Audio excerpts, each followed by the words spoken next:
Lesson 1 accounting and taxation. इस chapter में हम बेसिक्स ऑफ अकाउंटिंग एंड जो भी टैक्सेस लेवाए होते हैं इंडिया में उनके बारे में जानेंगे। यदि आप अकाउंटिंग बैकग्राउंड से नहीं हैं तो कुछ बेसिक टर्म्स जो अकाउंटिंग में यूज़ होती हैं, यानी कि बिजनेस करते समय या फिर आप एक अकाउंटिंग सॉफ्टवेयर यूज़ कर रहे हैं तो कुछ एक टर्म्स जो जानना ज़रूरी है उनको हम डिस्कस करेंगे। एंड टैक्सेशन पार्ट जो इंडिया में कैसे फॉलो होता है, हालांकि अभी काफ़ी टैक्सेस सब्स्यूम हो गए हैं जीएसटी में, तो हमारा मेजर फोकस जीएसटी पे ही रहेगा। ये सब हम इस चैप्टर में डिस्कस करेंगे। चैप्टर में सबसे पहले हम शुरुआत करेंगे जानने की कि what is accounting. Accounting is the art of recording, classifying and summarizing transactions of the business in a prescribed format in order to use this information to take managerial decisions। यानी कि अकाउंटिंग एक art है जिसमें कि आप record करते हैं, entries को क्लासिफाई करते हैं एंड समराइज करते हैं एक प्रिस्क्राइब्ड फॉर्मेट में, जिससे कि एक डिजायर्ड जो रिजल्ट है, इंफॉर्मेशन है, वो आपको मिल पाए। किसी भी बिजनेस का मेन मोटिव होता है प्रॉफिट अर्न करना, एंड प्रॉफिट अर्न हुआ या लॉस इंकर हुआ, ये सब आप तभी जान सकते हैं जब आपने एक फाइनेंशियल जो ट्रांजैक्शंस हैं वो रिकॉर्ड करी हो for a period.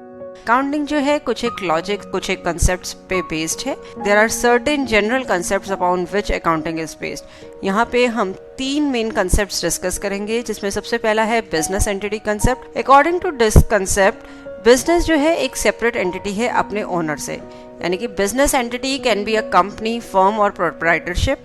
For example, कमल चोपड़ा एक बिजनेसमैन है जिन्होंने एक कंपनी स्टार्ट करी चोपड़ा एंड एंटरप्राइजेस के नाम से। तो कमल चोपड़ा एंड एंटरप्राइजेस दोनों एकदम अलग एंटिटीज है। इसके बाद हम बात करते हैं डुअल एंटिटी कंसेप्ट की, यानी कि डुअल एंटिटी कंसेप्ट इंडिकेट करता है कि each transaction is recorded into 2 different accounts. World wide dual entity concept he follow होता है, यानी कि कोई भी ट्रांजैक्शन अगर हुई है तो मिनिमम 2 अकाउंट्स तो उसमें अफेक्ट होंगे ही। 2 से ज्यादा हो सकते हैं लेकिन मिनिमम 2 अकाउंट्स अफेक्ट होंगे। फॉर एग्जाम्पल, आपने मशीनरी परचेज करी है कैश में, तो मशीनरी अकाउंट आपका अफेक्ट होगा एंड कैश अकाउंट होगा, यानी कि कैश कुछ कम हुआ है एंड मशीनरी आपकी बढ़ी है, तो ये दोनों ही अकाउंट्स जो है अफेक्ट होंगे। ये कहलाता है dual entity concept. Next is accounting period concept. According to this concept, accounts for a business are to be prepared for a specific period, यानी कि एक पर्टिकुलर पीरियड के लिए जो है हम अकाउंट्स प्रिपेयर करते हैं। जनरली एक 12 मंथ का पीरियड होता है, जैसे इंडिया में 1 अप्रैल टू 31 मार्च का पीरियड जो है फॉलो होता है। तो एक पीरियड होता है अकाउंटिंग पीरियड कंसेप्ट, यानी कि हम उसी पीरियड के लिए एंट्रीज मेंटेन करते हैं, देन नेक्स्ट ईयर स्टार्ट होता है। यदि आपको प्रॉफिट जज करना है तो आप पूरे एक ईयर की, पूरे एक साल की जो है ट्रांजेक्शन्स और एंट्रीज देखेंगे, जिसके की बेसिस पे आपको रिक्वायर्ड इन्फॉर्मेशन मिलेगी। इसके बाद हम डिस्कस करेंगे golden rules of accounting. Accounting के गोल्डन रूल्स क्या हैं? हालांकि अकाउंटिंग में बेसिकली हमें जो रिमेंबर करना होता है वो है plus minus of a transaction, that is कि किस अकाउंट में कुछ अमाउंट ऐड करना है, किस में से लेस करना है। In layman language we can say that अगर आपने एक आदमी को पैसे दिए हैं तो आप उसके अकाउंट में वो पैसे अभी ऐड कर देंगे, जब वो पैसे वापस आएंगे तो वो पैसे आप माइनस कर देंगे। सिमिलरली अकाउंटिंग जब आप करेंगे तो आप प्लस माइनस की जगह debit and credit terms use करेंगे। अब ये बहुत सिंपल लग रहा है कि प्लस कर दिया एंड माइनस कर दिया, लेकिन ये जज करना कि कौन से अकाउंट को डेबिट करना है एंड कौन से अकाउंट को क्रेडिट करना है वो हम आगे डिस्कस करते हैं। इन चीजों को डिस्कस करने के लिए कि किस अकाउंट को डेबिट करना है या किस अकाउंट को क्रेडिट करना है, 3 गोल्डन रूल्स हैं अकाउंटिंग के, हम उनको डिस्कस करते हैं। 3 गोल्डन रूल्स जो हैं हमने अकाउंट्स के बेसिस पे क्लासिफाई की हैं। First is real account, second nominal account and third personal account. Real account के केस में जो रूल फॉलो होता है वो है debit what comes in and credit what goes out, यानी कि जो चीज आपके पास आ रही है, जो जिस अकाउंट में आ रही है उसे आप डेबिट करेंगे एंड जिस अकाउंट से जा रही है उस अकाउंट को आप क्रेडिट करेंगे। Second is nominal account. Nominal account के केस में जो रूल आपका फॉलो होगा वो है debit all expenses and losses and credit all incomes and gains, यानी कि कुछ भी आपके एक्सपेंसेस हैं या कुछ आपको लॉस हुआ है तो वो आप डेबिट करेंगे, एंड कोई इनकम है या गेन्स है, कुछ फायदा हुआ है तो वो आप हमेशा क्रेडिट करेंगे। नेक्स्ट है पर्सनल अकाउंट। पर्सनल अकाउंट के केस में जो रूल फॉलो होगा वो है debit the receiver and credit the giver, यानी कि जिसको पैसा मिला है उसे डेबिट करेंगे एंड जिसने दिया है उसे आप क्रेडिट करेंगे। तो ये 3 हमारे गोल्डन रूल्स हैं अकाउंटिंग के, जिनको कि यदि आप बाय हार्ट लर्न कर लेते हैं तो कभी भी आपको डेबिट एंड क्रेडिट एंट्रीज में कंफ्यूजन नहीं होगी। एकदम क्लियर होगा कि कौन से अकाउंट को डेबिट करना है एंड कौन से अकाउंट को क्रेडिट करना है।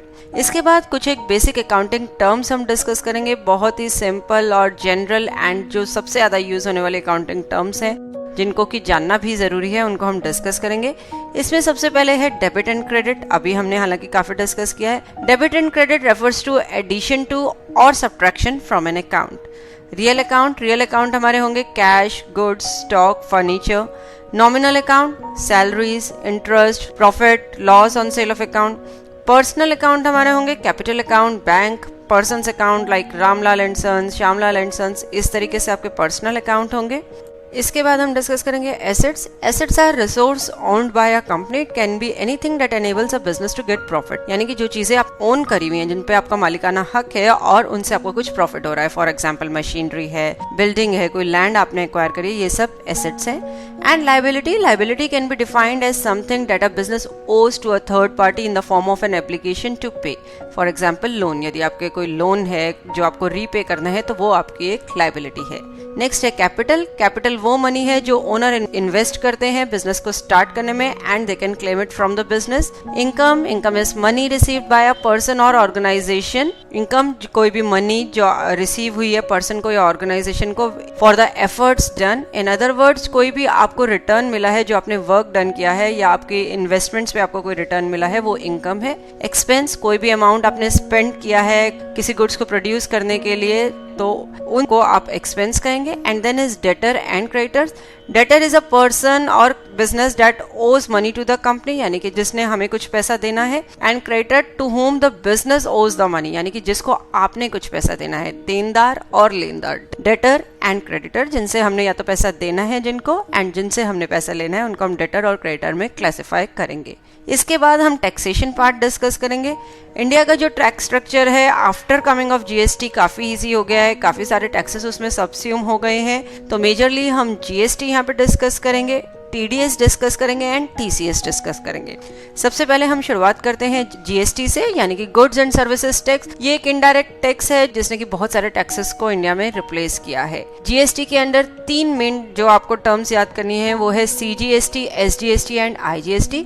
CGST is charge on sales within state, यानी आपकी जब भी कोई लोकल ट्रांजैक्शन हुई है, विद इन स्टेट ट्रांजैक्शन हुई है, तो आप CGST एंड SGST चार्ज करेंगे, यानी सेंट्रल को जो टैक्स जाएगा एंड स्टेट को जाएगा वो इक्वली डिवाइड होगा। फॉर एग्जांपल 14% अगर आपका GST चार्ज हुआ है किसी आइटम पे तो 7% CGST में जाएगा एंड 7% SGST में जाएगा। नेक्स्ट इज IGST, यानी कि आपने कोई सेंट्रल ट्रांजैक्शन करी है, सेंट्रल में सेल करी है अपने स्टेट के आउटसाइड, तो IGST आप चार्ज करेंगे। ये टोटल जो है आपका सेंट्रल गवर्नमेंट को ही जाएगा, यानी कि अगर आपने 14% जीएसटी चार्ज किया है सेंट्रल की ट्रांजैक्शन में तो ये जो 14% टैक्स है ये सेंट्रल गवर्नमेंट को जाएगा।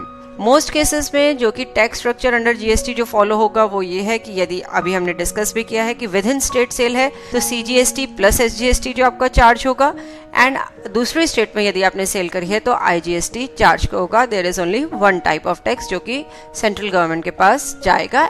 नेक्स्ट टैक्सेशन में हम टीडीएस पार्ट डिस्कस करेंगे। TDS is tax deducted at source और TDS is a means of collecting income tax in India, यानी कि आप टीडीएस जो है एक तरह का आपका डायरेक्ट टैक्स है जो कि आपकी इनकम पे है, आप पे करते हैं। डिफरेंट टीडीएस कैटेगरीज हैं जैसे कि interest from bank, rent on building machinery, commission और brokerage, fees from professional services, तो ये सारे जो है टीडीएस के अंडर फॉल करते हैं। नेक्स्ट है TCS. TCS is tax collected at source और TCS is a means of collecting income tax in India collected by the seller of a specified goods from the buyer at the time of sale of such goods. For example यदि आपने कोई scrap cell किया है किसी particular person को, let's say 10,000 का, तो आप 10,100 उस पर्सन से कलेक्ट कर सकते हैं। 100 रुपीज जो है एस टीसीएस है 1% टैक्स रेट के हिसाब से। तो जो सेलर ऑफ गुड्स है उसी टाइम पे जो है टीसीएस जिसने गुड्स परचेज करे हैं उस पर्सन से कलेक्ट कर सकता है। ये टीसीएस का कंसेप्ट है। पार्किंग लॉट्स में ये यूज होता है, स्क्रैप की सेलिंग पे ये यूज होता है। इस चैप्टर में हमने basic of accounting, basic accounting terms, 3 golden rules of accounting and taxation part यानी कि GST, TDS and TCS discuss किया। देखने के लिए धन्यवाद और वीडियोस के लिए हमारे YouTube चैनल पर सब्सक्राइब करें।